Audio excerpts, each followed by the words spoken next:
একজন নারী 100 রাকাত নফল ইবাদতের সওয়াব পাবে। কিভাবে? স্বামীর খেদমত করবে, স্বামীর সাথে 1 ঘন্টা বসে মিষ্টি মিষ্টি আলাপ করবে। স্বামী যদি পান খায়, পান বানিয়ে দেবে।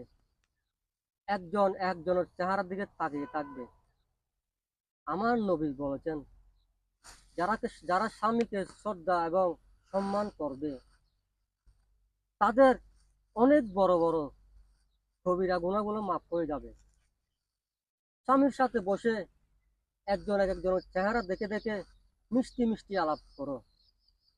আমার নবী বলেছেন, 100 রাকাত নফল ইবাদতের সওয়াব আমি 1 ঘন্টার ভিতর দিয়ে দেব।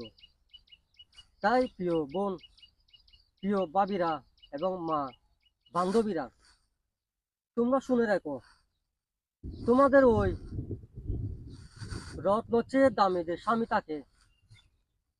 তাকে মহান নবীজির কথা অনুযায়ী সম্মান এবং ভালোবাসা দিন।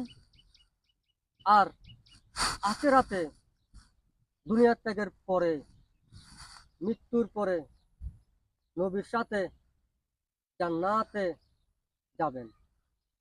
সেই ভালোবাসা দুনিয়া থেকে আদায় করে নিন। কোনোদিন ভুল করে স্বামীকে ব্যবহার খারাপ করে কষ্ট দিবেন না।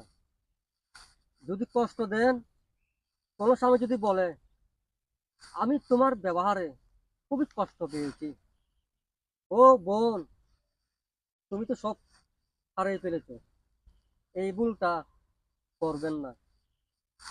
100 রাকাত নফল ইবাদতের সওয়াব 1 ঘন্টা রুজি রোজগার করে নিন। আল্লাহ হাফেজ।